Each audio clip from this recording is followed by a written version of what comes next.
বাংলা ভাষা ও সাহিত্যের ক্লাসরুমে সকল শিক্ষার্থীকে স্বাগত জানাই। দ্বাদশ শ্রেণীর পাঠ্যের অন্যতম একটি নাটক হল বিভাব, নাট্যকার শম্ভু মিত্র রচিত। আজকের ক্লাসে আমরা এই বিভাব নাটকের প্রথম অংশ নিয়ে আলোচনা করব। সম্পূর্ণ নাটকটিকে আমরা তিনটে ক্লাসে বিন্যস্ত করব।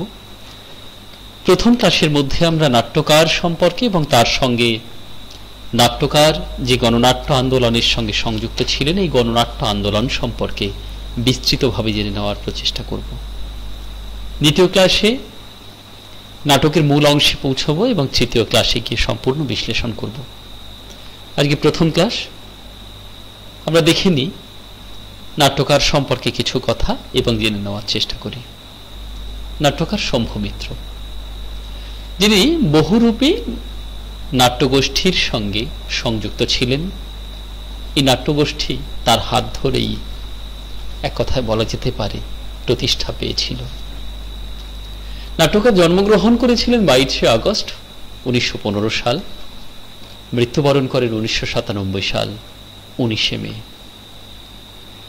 তিনি বাংলা তথা ভারতীয় নাট্যজগতের এক কিংবদন্তি ব্যক্তিত্ব, স্বনামধন্য আবৃত্তিশিল্পী এবং তার সঙ্গে চলচ্চিত্র অভিনেতাও বটে। 1939 সালে বাণিজ্যিক নাট্যমঞ্চে তিনি যোগ দেন প্রথম। পরে ভারতীয় গণনাট্য সংঘের সদস্য হন। আমরা এই ভারতীয় গণনাট্য সংঘ এই সম্পর্কে বিস্তৃতভাবে আজকের ক্লাসে জেনে নেব। তারপর তিনি কি করেন? মনোরঞ্জন ভট্টাচার্যের নেতৃত্বে গড়ে তোলেন নাট্য সংস্থা বহুরূপী। ভারতীয় গণনাট্য সংঘ ভাঙার পর এই গণনাট্য সংঘের কথা যেটা বললাম, একটা সময় তা বিভিন্ন আদর্শের কারণে বিভাজিত হয়ে যায় এবং বিভাজিত হওয়ার পর আমরা লক্ষ্য করি তিনি এবং বিজন ভট্টাচার্য এই নাট্যকারগণ বাংলা থিয়েটারের ব্যক্তিত্ব হিসেবে 1948 সালেই বহুরূপী তৈরি করেছিলেন। বহুরূপী একটি বাংলা মুখ্য থিয়েটার দল। এটি লক্ষণীয়, এই জায়গাটা আমাদের বুঝে নিতে হবে বহুরূপী আসলে কি। বহুরূপী হলো বাংলার একটি মুখ্য থিয়েটার দল। 1948 সালে ভারতীয় গণনাট্য সংঘের কিছু সক্রিয় সদস্য যারা দলটি ছেড়ে দিয়েছিলেন তাদের দ্বারা বহুরূপী প্রতিষ্ঠিত হয়েছিল। অপরিচিত আঙ্গিকে পরীক্ষামূলক বাংলা নাটক উপস্থাপনার জন্য দলটি তৈরি হয়েছিল। এই অংশটি কিন্তু খুব সুন্দরভাবে বুঝে নেওয়ার চেষ্টা করো। এই বহুরূপী নাট্য দলের উদ্দেশ্য কি ছিল? অপরিচিত আঙ্গিক। আঙ্গিকটা হবে অপরিচিত, যে আঙ্গিক সম্পর্কে পাঠক বা দর্শকগণ এখনো জানেনি, সেই রকম এক আঙ্গিককে গ্রহণ করে তারপর বাংলা নাটককে উপস্থাপন করবার প্রচেষ্টা। তাই ছিল এই বহুরূপী নামক নাট্য দলের এক প্রধান উদ্যোগ। কেমন? সুতরাং আমরা এই নাট্যদলের রচিত এবং নাট্যদলের প্রধান ব্যক্তিত্ব যিনি শম্ভু মিত্র, এই ব্যক্তিত্ব রচিত যে নাটকটি পড়তে চলেছি বিভাব, তা যে বিশেষ ভাবপূর্ণ একটি নাটক তা নিয়ে আমাদের মধ্যে আর মনে হয় কোনো দ্বিমত নেই। আমরা বুঝতে অনুভূত হচ্ছে এই স্থান থেকে। এবার দ্বিতীয় পর্যায়ে আমরা দেখে নেব যে এই বহুরূপী যে নাট্যদল, যে নাট্যদলের পূর্ব অঙ্গ যেটি ছিল, আমি বললাম এই মাত্র গণনাট্য সংঘ।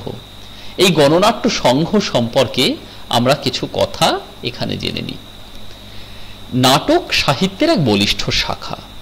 বলা হয়ে থাকে drama is the soul of literature, অর্থাৎ নাটক হলো সাহিত্যের আত্মা। কেন নাটক সাহিত্যের আত্মা?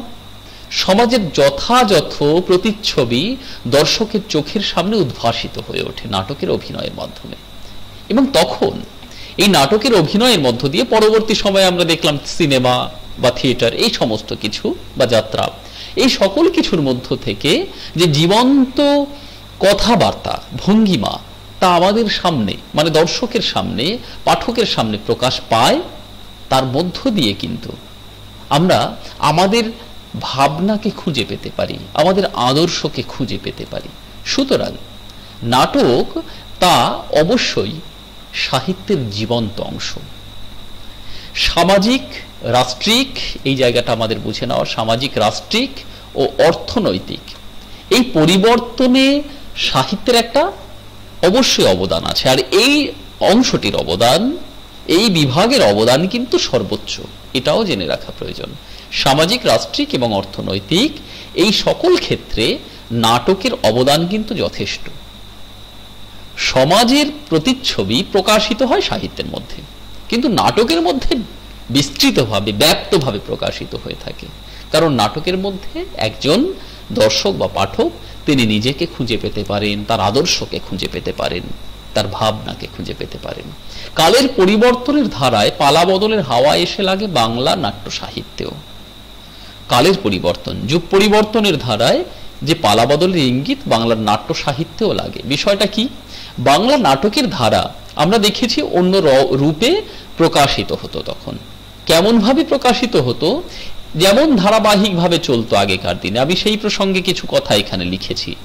দেখো, বাংলা নাটকের প্রথম ও মধ্য পর্বে পৌরাণিক, সামাজিক, ঐতিহাসিক, রোম্যান্স বিষয়ে অবলম্বনে নাটক রচিত হতো এবং সেখানে পুণ্যের জয় পাপের ক্ষয় এটাই ছিল মূল বিষয়। পুণ্যের জয় মানে ভালো, সে জয়লাভ করবে, আর পাপের ক্ষয় মানে হলো যে পাপ করবে সে ক্ষতিগ্রস্ত হবে, তার পরাজয় ঘটবে। এই ভাব্য দর্শকের আকাঙ্ক্ষা নিবৃত্ত করতে ব্যর্থ হয়। বিষয় কি? আসলে তত দিনে, মানে যখনকার কথা বলছি, এই যে সময়কাল 1942, 44, 45 কিংবা তার আগে, এই সময়ে যারা পাঠক বা শ্রোতা তাদের মধ্যে একটা সাহিত্যের ভাবনা, অন্য ধরনের ভাবনা, কিরকম? সাহিত্যের এক পাশ্চাত্য ভাবনা, তা কিন্তু এসে বাসা বেঁধেছে। ফলে হলো কি, তাদের সেই আকাঙ্ক্ষা, যে আকাঙ্ক্ষার মধ্যে অবস্থান করবে সামাজিকতা, যে আকাঙ্ক্ষার মধ্যে অবস্থান করবে নীতিবোধ, যে আকাঙ্ক্ষার মধ্যে অবস্থান করবে সাধারণ মানুষের পাশে দাঁড়ানো, এই কথাগুলি যদি সাহিত্যে না থাকে, তারা চাইছে না আর দেখতে, তখন নাটক ভিন্ন ধারায় প্রচলিত হতে থাকে। তাই তৃতীয় পর্বে তথা 1942 সালে তোমরা জানো, ভারত ছাড়ো আন্দোলন সারা পৃথিবীব্যাপী, দ্বিতীয় বিশ্বযুদ্ধ, ফ্যাসিবাদ বিরোধী ভাবনা, এই সমস্ত গোষ্ঠী গড়ে উঠেছিল। এই ফ্যাসিবাদ বিরোধী লেখক ও শিল্পী সংঘ গড়ে ওঠে এবং 1943 সালে গঠিত হয় গণনাট্য সংঘ। ব্যাকগ্রাউন্ডটা খুব সুন্দর। কিরকম? আসলে সারা পৃথিবী ব্যাপী যখন দ্বিতীয় বিশ্বযুদ্ধের বিরুদ্ধে দাঁড়িয়ে সমস্ত লেখক, গল্পকার, নাট্যকার থেকে শুরু করে কবি, এই সকল মানুষেরা একটু অন্যরকম ভাবে তাদের সাহিত্যকে পরিচালিত করছে, ফ্যাসিবাদের বিরুদ্ধে সোচ্চার হয়ে কথা বলছে, কেমন? তখন ভারতের বুকে 1943 সালে এই গণনাট্য সংঘের জন্ম। তার কথা, রাষ্ট্রের কথা, অর্থনীতির কথা, এই সকল কিছু প্রকাশ হতে থাকে। দ্বিতীয় বিশ্বযুদ্ধকালীন পৃথিবীর অবক্ষয়, 1942 সালে অগাস্ট আন্দোলন, 1943-এর নরকতম মহামন্বন্তর, 50-এর মন্বন্তর যাকে আমরা বলি, প্রভৃতি সমকালীন বিষয়কে কেন্দ্র করে গণনাট্য সংঘ সূচিত হয়েছিল। নবনাট্য আন্দোলন গড়ে উঠেছিল। একেই গণনাট্য বা নবনাট্য আন্দোলন বলে, যেখানে নাটকের রূপ পরিবর্তন ঘটে। কেমন? আর এই নবনাট্য আন্দোলনের প্রথম পুরোহিত হলেন বা হোতা হলেন বিজন ভট্টাচার্য। আমরা জানি বিজন ভট্টাচার্যের সেই বিখ্যাত নবান্ন নাটকের কথা, এখানে সে কথাও বলেছি যে নবান্ন নাটক হলো প্রথম নাটক যেটি বৈপ্লবিক একটা ভূমিকা পালন করেছিল। তারই সঙ্গে সংযুক্ত হন নাট্যকার শম্ভু মিত্র। সুতরাং আমরা বুঝতে সমর্থ হলাম এই গণনাট্য বা নবনাট্য আন্দোলনের মূল বিষয়টা কি। মূল বিষয় কি? সামাজিক, রাষ্ট্রিক আর অর্থনৈতিক। এই সামাজিক, এই জায়গাগুলো বুঝে নাও, সামাজিক, রাষ্ট্রিক এবং অর্থনৈতিক এই বিষয়গুলো কিন্তু অবশ্যই নাটকের মধ্যে প্রকাশ পাবে এবং সমস্যার কথা উল্লেখ থাকবে, সমাধানের একটা পথ বাতলে দেওয়ার চেষ্টা করবেন নাট্যকার। এই নাটকের মধ্যেও সে কথাই প্রকাশ পেয়েছে। এবার এই নাটকের সবচেয়ে মজার ব্যাপার কি আমরা একটু দেখে নিই। আমরা যদি দেখি এই নাটকে তিনটে প্রধান চরিত্র, এটা নিয়ে তো দ্বিধা নেই। একটা হলো শম্ভু মিত্র, একটা অমর গাঙ্গুলি আর একটা তৃপ্তি মিত্র। এবং লক্ষণীয়, তোমরা নিশ্চয়ই দেখেছো যে এমনি সাধারণ নাটকে কি হয়ে থাকে, সাধারণ নাটকে যখন নাটক প্রকাশিত হয় তখন এক একজন চরিত্রের ভিন্ন ভিন্ন নাম হয়, কিন্তু এক্ষেত্রে আমরা লক্ষ্য করছি এই শম্ভু মিত্র, তৃপ্তি মিত্র কিংবা অমর গাঙ্গুলি এরা কিন্তু ব্যক্তিগত জীবনে এই নামেই পরিচিত। তা সত্ত্বেও তারা ওই নাম নিয়েই নাটক করছে। এই নাটকের সবচেয়ে মজার ব্যাপার এটি যে নাটকের চরিত্ররা ব্যক্তিগত জীবনে বা সমাজ জীবনে যে যা তাই হয়ে নাটকে উপস্থিত হয়েছে, তাদের অন্য কোনো নাম কিন্তু নেই। অর্থাৎ শম্ভু মিত্র এই নাটকে বহুরূপীর কর্ণধার, অভিনেতা শম্ভু মিত্র রূপে, কেমন একই রকম রইল। দেখো শম্ভুমিত্র শম্ভুমিত্র রূপেই রইল, তৃপ্তিমিত্র শম্ভুমিত্রের স্ত্রী, তিনি তাই নামেই রইলেন, এবং শম্ভুমিত্রের স্ত্রী তৃপ্তিমিত্র। আর বহুরূপী নাট্যগোষ্ঠীর আর একজন অভিনেত্রী এই তৃপ্তিমিত্র, তিনি বৌদি রূপে এখানে অবস্থান করছেন। আর অমর গাঙ্গুলি আরেকটি চরিত্র এলো, শম্ভুমিত্রের বন্ধু, বহুরূপী নাট্যগোষ্ঠীর অন্যতম অভিনেতা অমর গাঙ্গুলি। এই নাটকে এই তিনজনই সমানভাবে অংশীদার হলেন। সুতরাং নাটকে চরিত্রের কিন্তু আর নামকরণ হলো না, তাহলে অন্য ধরনের আমরা দেখতেই পাচ্ছি স্থান থেকে। এবার কি হলো, নাটকের সূচনাতে শম্ভুমিত্র কি করছেন, মঞ্চে প্রবেশ করে দর্শকদের উদ্দেশ্যে বক্তৃতার ঢঙে বিশাল সংলাপ বললেন। কি বললেন, তিনি বলেন যে অনেক অভাবের মধ্য দিয়ে তারা এই বিভাব নাটকটি মঞ্চস্থ করছেন। এই কথাগুলো তোমরা নিশ্চয়ই নাটকে পড়ে নিয়েছো, পড়ে নেবে, কেমন। আর সেই অভাব থেকেই বিভাব নাটক সৃষ্টি হয়েছে। এক্ষেত্রে এখানে একটা লাইন নাটকের তোমরা দেখেছো নিশ্চয়ই, যে আমাদের মনে হয় এর নাম হওয়া উচিত অভাব নাটক, কারণ দুরন্ত অভাব থেকেই এর জন্ম। আমাদের একটা ভালো স্টেজ নেই, সিনসিনারি নেই, এক্সেট্রা এক্সেট্রা সমস্ত কথা এখানে বলা আছে। নাটক মঞ্চস্থ করার মতো উপযুক্ত মঞ্চসজ্জা, আলোক, ঝালর কিছুই নেই তাদের। যা আছে তা হলো নাটক করবার বোকামি। অত্যন্ত গুরুত্বপূর্ণ লাইন, নাটক করবার বোকামি মানে নিজেদের শিল্পসত্তাকে প্রকাশ করবার প্রচেষ্টা। কিন্তু নিজেদের শিল্পসত্তাকে প্রকাশ করবার প্রচেষ্টা থাকলেও কখনো কখনো লক্ষ্য করা যায় ঊর্ধ্বতন পক্ষ অর্থাৎ সরকার শ্রেণী তাদের সেই প্রচেষ্টাকে কিন্তু দমিয়ে দেওয়ার প্রচেষ্টা করে। এটা আমরা সাম্রাজ্যবাদী শক্তি ইংরেজ যখন ভারতের বুকে ছিল তখনও আমরা লক্ষ্য করেছি। সেখানে দীনবন্ধু মিত্রের সেই নীলদর্পণ নাটককে বন্ধ করে দেওয়া হলো, কিংবা বঙ্কিমচন্দ্র চট্টোপাধ্যায়ের আনন্দমঠ উপন্যাসকে বন্ধ করা হলো, পথের দাবি উপন্যাস শরৎচন্দ্রের সেগুলোকে ব্যান্ড করে দেওয়া হলো, গোড়া উপন্যাসকে ব্যান্ড করে দেওয়া হলো। এই সমস্ত ঘটনা আমরা দেখেছি। নজরুলকে তো কারারুদ্ধ করা হয়েই ছিল, কেমন। সুতরাং এটা একটা প্রচেষ্টা সরকার পক্ষের, যে কোনো রকম ভাবে সচেতনতা বাড়তে দেওয়া যাবে না, সচেতনতা তাদের দমন করো। তাই নাটক করবার বোকামি এই কথার মধ্য দিয়ে একটা বিদ্রুপাত্মক শ্লেষাত্মক কথা তিনি কিন্তু প্রকাশ করলেন। অথচ এই অভাবের মধ্যেও এই যে সরকারকে খাজনা দিতে হয়, না হলে সরকার গলা টিপে ধরবে, এই কথার মধ্য দিয়ে তিনি আসলে কর্তৃত্বে থাকে সরকার নামক যন্ত্রের দিকেই ইঙ্গিত প্রদান করলেন। এই যে সরকার নামক যন্ত্র, সে কি করে, সরকার নামক এই ভয়ঙ্কর যন্ত্রটি সাধারণ মানুষের গলা টিপে ধরে, তাকে হত্যা করবার প্রচেষ্টা করে, তার সততাকে, তার সরলতাকে, তার সত্যবাদিতাকে, তার মুক্ত ভাবনাকে দমিয়ে রাখার প্রচেষ্টা করে। তিনি আরো বলেন হয়তো নাটক করাই বন্ধ করে দেবে, দুঃখ করে বলেন যে তিনি বলছেন হয়তো নাটক করাই বন্ধ করে দেবে, কিন্তু নাটককে ভালোবাসেন বলেই তারা সব কিছু দিয়ে থুয়ে বোমকালি বলে নাটক করতে ঝাঁপিয়ে পড়েন। তাহলে বিষয়টা হলো হয়তো সরকার নাটক করা বন্ধও করে দিতে পারেন, কিন্তু নাটককে তিনি যে ভালোবাসেন, তিনি যে মুক্ত চিন্তার পথিক, সুতরাং তাই তারা সবাই বহুরূপী নাট্যগোষ্ঠীর সবাই একসঙ্গে সব দিয়ে থুয়ে, অর্থাৎ সরকারকে যা ট্যাক্স দেওয়ার সব দিয়ে থুয়ে, কিছুই নেই, আমাদের মঞ্চ নেই, ঝালর নেই, একটা রঙিন আলো নেই, কিচ্ছু নেই, কিন্তু ভাবনাটা আছে, শৈল্পিক সত্তাটা আছে। এই শৈল্পিক সত্তা নিয়ে তারা নাটক করতে নেমে পড়লেন। এবার আমরা দ্বিতীয় পর্বে, তারপরের পর্বে কি দেখছি, তাদের নিজেদের এই অভাব দেখে তিনি অনেক ভেবেচিন্তে নাটক করার একটা প্যাঁচ বা উপায় বের করেছেন। অত্যন্ত গুরুত্বপূর্ণ এই লাইনটি। তাই অনেক ভেবেচিন্তে আমরা একটা প্যাঁচ বের করেছি। প্যাঁচটি কি প্রশ্ন হতে পারে, কেমন, যাতে নাটকের কোনো উপকরণ দরকার পড়বে না এবং নাটকের অভিনেতা অভিনেত্রীরা অভিনয়ের মাধ্যমে, ভঙ্গিমার মাধ্যমে সেই সব উপকরণের বাস্তব উপস্থিতি স্টেজে আছে তা বুঝিয়ে দেবেন এবং দর্শকরা সেসব নির্দ্বিধায় মেনে নেবে। বিষয়টা কি, একটা নাটক হতে গেলে প্রথমে দরকার একটা সুন্দর স্টেজ, নিশ্চয়ই জানো। এবার এই স্টেজ হলেই তো চলবে না, স্টেজে চেয়ার টেবিল থেকে শুরু করে অনেক কিছু এইসব দরকার আছে, অবশ্যই দরকার। এই সমস্ত আনুষঙ্গিক বস্তু না হলে, রঙিন না আলো না হলে যারা দর্শক তারা বুঝবে কি করে কি বলতে চাইছে, কি বোঝাতে চাইছে। কিন্তু নাট্যকার বলছেন এসবের দরকার নেই। কেন দরকার নেই? আসলে অভিনেতা আর অভিনেত্রীরা বুঝিয়ে দেবেন অভিনয়ের মাধ্যমে, ভঙ্গিমার মাধ্যমে, যে তারা কি করতে চাইছেন। মানে চেয়ার নেই, চেয়ারে বসার ভঙ্গি করলেন, দর্শক বুঝে নেবে যে তিনি চেয়ারে বসছেন। তার হাতে সিগারেট নেই, কিন্তু তিনি সিগারেট খাবার ভঙ্গি করবেন। এটা দেখে বা লক্ষ্য করে দর্শক বুঝে নেবে যে সে সিগারেট খাচ্ছে। এই প্রসঙ্গে তিনি নাটকের প্রারম্ভে 4টি দৃষ্টান্ত তুলে ধরেছেন, অত্যন্ত গুরুত্বপূর্ণ, সহজে বুঝিয়ে দিই। প্রথম দৃষ্টান্ত, একটি পুরনো বাংলা নাটকের লেখা দেখেছিলেন যে রাজার রথারোহণম নাটয়তি, অত্যন্ত গুরুত্বপূর্ণ লাইন, এখান থেকে প্রশ্ন হয়।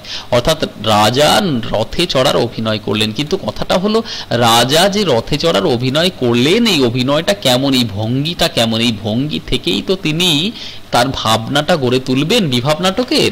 তাই রাজা রথারোহণম নাটয়তি, রাজা রথে চড়ার ভঙ্গি করলেন, তার জন্য মঞ্চে রথ বা ঘোড়ার কোনো দরকার পড়ল না। দর্শকেরা রাজার ভঙ্গি দেখেই বুঝে নিলেন যে রাজা রথে চড়লেন। তাহলে দর্শকগণ কি করলেন, ওই রাজার ভঙ্গি দেখে বুঝে নিলেন যে রাজা রথে চড়লেন, কিন্তু ভঙ্গিটা কি এটা পড়েছিলেন তিনি। এবার লক্ষণীয়, এই ভঙ্গিটা যে কি সেটা নিয়ে তিনি মাথায় যথেষ্টভাবে দুশ্চিন্তাগ্রস্ত হয়ে পড়লেন, যে সেই কেমন ভঙ্গি করলে দর্শকরা মেনে নেবে যে তিনি রথে চড়ছেন।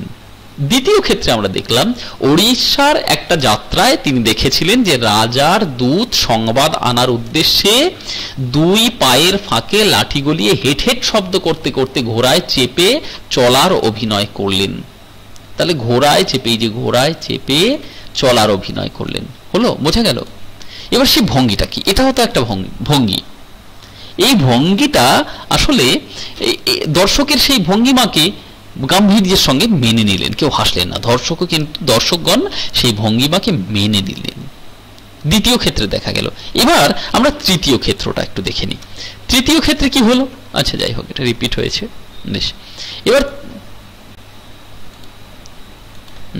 তৃতীয় ক্ষেত্রে দেখছি মারাঠি তামাশায়, একটা মারাঠি তামাশা, মারাঠি নাটক। এটাও এই মারাঠি নাটকে তিনি দেখেছিলেন, কি দেখেছিলেন, এক অভিনেতা একটি মঞ্চে একবার জমিদার একবার পুরুত মশাই এর অভিনয় করছেন।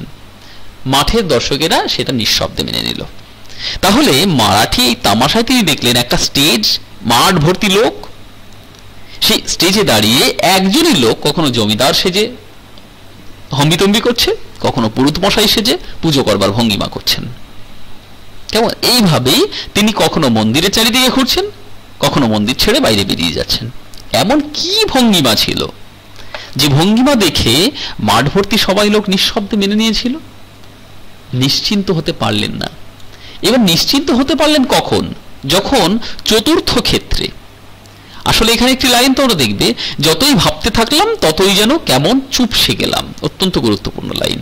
আসলে কেন চুপসে গেলেন, যে এ শহরের সমস্ত বায়োস্কোপ দেখা মানুষেরা, ইংরেজি জানা লোকেরা, এখানে একটা লাইন আছে, প্যান্টুলুন পরে ইংরেজি বলে, অর্থাৎ ইংরেজদের নকল করবার চেষ্টা করে। তারা এসব মানবে কেন, কারণ ইংরেজরা যদি মানে তাহলে এরা মানতে পারে। এই জায়গায় আমরা কিন্তু নাট্যকারের একটা দুঃখ, যে এটা বলতে চাইলেন যে এই বাঙালিগণ যারা নিজেদের জ্ঞান গরিমা কতখানি তা নয়, ইংরেজরা বলেছে সুতরাং মেনে নেওয়া যেতে পারে, এই ভাবনায় চালিত। কিন্তু চতুর্থ ক্ষেত্রে তিনি একটা পথ খুঁজে ফেলেন। এই চতুর্থ ক্ষেত্রটি কি ছিল দেখে নেওয়া যাক। তিনি রুশ দেশীয় চিত্র পরিচালক আইজেনস্টাইনের কথা বলেছেন, অত্যন্ত গুরুত্বপূর্ণ। রুশ দেশীয় চিত্র পরিচালক, শর্ট টাইপ কোশ্চেন আসে কেমন। তিনি আইজেনস্টাইনের কথা বললেন এখানে। এই আইজেনস্টাইনের লেখা জাপানি কাবুকি থিয়েটারের উপরে বই পড়ার প্রসঙ্গ তুলে তিনি বললেন যে নাট্য উপকরণ অপেক্ষা অভিনয় এবং অঙ্গভঙ্গিমার গুরুত্বই বেশি। তাহলে নাটকের উপকরণের থেকে অভিনয় আর অঙ্গভঙ্গিমার গুরুত্বই বেশি। মানে চেয়ার টেবিল ঝাঁটাছুড়ি স্টেজের উপরে অত দরকার নেই, যদি একজন অভিনেতা বা অভিনেত্রী নাটকটা ঠিক মতন অভিনয় করতে পারে তাহলে আর কিছুর প্রয়োজন নেই। এটা পড়বার পর তিনি বুকে ভরসা পেলেন। পাশাপাশি তিনি এই রুশ দেশীয় চিত্র পরিচালক তিনি কি বলেছিলেন, কি বা দেখিয়েছিলেন, সেই প্রসঙ্গে তিনি একটা অংশকে তুলে ধরতে চাইলেন। সেখানে লেখা আছে, উদাহরণ হিসেবে তিনি বললেন যে কোন নাইট ক্ষুব্ধ হয়ে দুর্গ থেকে বেরিয়ে যাচ্ছেন এটা দেখলেন, কিন্তু স্টেজে সিপটাররা দরজা ধরে থাকবে, তাতে দর্শকদের কিছুই মনে হবে না। কেমন? আসলে তা হলো পার্সপেক্টিভ নাটক। তাহলে পার্সপেক্টিভ নাটকের অর্থ কি? এই পার্সপেক্টিভ রচনার অর্থ হলো পার্টিকুলার ওয়ে অফ থিঙ্কিং, একটা সুনিশ্চিত ধারায় একটা ভাবনাকে পোষণ করা। আবার লড়াইয়ের মধ্যেও যখন এই নাইটরা লড়াই করছে, সেই লড়াইয়ের মধ্যেও তিনি একটা আর্টিস্টিক দিক বা ইস্থেটিক দিক দেখলেন। ইস্থেটিক শব্দের অর্থ হলো নান্দনিকতাপূর্ণ দিক দেখলেন, মানে নান্দনিকতাপূর্ণ হতে হবে নাটকটি। এবার এই নান্দনিকতাপূর্ণ দিকটা কি দেখো, বিষয়টা কি, সেখানে কেমন দেখলেন তিনি, মরার বাহার দেখিয়েছে, সে মরারও কত বাহার, কেমন আলতা চেপে অঙ্গ প্রত্যঙ্গের বিভৎস খিচুনি দিয়ে বাস্তব মরা নয়, একেবারে আর্টিস্টিক মরা। কেমন, ধরুন একবার হয়তো হাতটা নড়লো, তারপর একটা ঠ্যাং তীর করে কাঁপলো, তারপর মুন্ডুটা দুবার নড়লো, চোখটা দুবার ঘুরলো, ব্যাস, তারপর জিভ বের করে একেবারে এন্তেকাল ফরমালো। তারপরে তার বিধবা স্ত্রী ছুটে এসে হই হই রই রই করে কাঁদছে, কিন্তু সেই লোকটা তক্ষুনি যদি উঠে চলেও যায়, দর্শক কিন্তু কিচ্ছু মনে করে না, কারণ সে তো মরেই গেছে, তাকে নিয়ে কি হবে, তখন তার বিধবা স্ত্রীর দুঃখটাই প্রধান। সুতরাং এইটা দেখে নাট্যকারের মনের মধ্যে একটা ভরসা সৃষ্টি হলো, এই পড়ে বুকে ভরসা এলো। কেমন, তিনি তাই বুকে ভরসা নিয়ে দর্শকদের উদ্দেশ্য করে এবার বললেন যে দর্শকরা সবকিছু মেনে নিলেই ঝঞ্ঝাট মিটে যায়। আসলে দর্শক যদি সব মেনে নেয় ঝঞ্ঝাট মিটে যায়। আসলে বিষয়টা কি জানো তো, এই ধরনের নাটকের ক্ষেত্রে আসলে একটা নাটক দেখার মন আগে তৈরি করতে হবে, অর্থাৎ যারা দেখছে তারা পরিণত মনস্ক কিনা, তারা আসলে নাট্য রসকে উপলব্ধি করতে পারে কিনা, সেটা মূল বিষয়। তাই যদি দর্শকরা মেনে নিতে পারে, দর্শকরা বুঝে নিতে পারে যে হ্যাঁ এভাবে ভাবা যেতে পারে, নাট্য রসকে উপলব্ধি করবার জন্য শৈল্পিক দিককে খুঁজে নেওয়া যেতে পারে, তাহলেই কিন্তু সুন্দর হতে পারে। নাটকের প্রথম পর্বে আমরা এই অংশটুকু দেখলাম। তাই দর্শকদের সামনে দাঁড়িয়ে বলেন, কোন বাড়ির দরজায় দাঁড়িয়ে কড়া নেড়ে তিনি বলছেন, কি বলছেন, শম্ভু বলছেন তখন, অমর, অমর আছো নাকি, আজ এই অবধি থাক। এই অংশের প্রশ্নটুকু দেখে নি। আমাদের মনে হয় এর নাম হওয়া উচিত অভাব নাটক। অত্যন্ত গুরুত্বপূর্ণ নাটক প্রশ্ন, কোন প্রসঙ্গে নাট্যকারের এমন উক্তি, এই জায়গা থেকে কিন্তু যথেষ্ট প্রশ্ন হয়, কেমন গুরুত্বপূর্ণ প্রশ্ন হয়, তা থেকে মুক্তির পথ তিনি কি বলেছেন। তারপরেরটা উড়ে দেশের যাত্রায় দেখেছি, তিনি কি দেখেছিলেন, তা থেকে তিনি কি সিদ্ধান্ত নিলেন, অত্যন্ত গুরুত্বপূর্ণ প্রশ্ন। সে আর্টিস্টিক মরা, একেবারে স্থেটিক মরা, কোন প্রসঙ্গে নাট্যকারের এই উক্তি, সবই 5 নম্বরের প্রশ্ন। এই পড়ে বুকে ভরসা এলো, কি পড়ে তিনি ভরসা পেলেন, অত্যন্ত গুরুত্বপূর্ণ প্রশ্ন। এমন সময় হঠাৎই এক সাহেবের লেখা পড়লাম, সাহেবকে, তার লেখার বিষয়বস্তুই বা কি ছিল, সংক্ষিপ্ত আলোচনা করো। 1+4 প্যাটার্নের এটা হতে পারে। কেমন, নিশ্চয়ই বুঝতে পেরেছ। আশা করি এই প্রশ্নগুলো নিয়ে তেমন কোনো সমস্যা নেই। যদি সমস্যা থাকে অবশ্যই জানাতে পারো। আর দ্বিতীয় ক্লাসের জন্য অপেক্ষা করো বিভাব নাটকের, যে ক্লাসে বিস্তৃতভাবে সমস্ত অংশ বলে দেওয়া থাকবে। ধন্যবাদ সকলকে।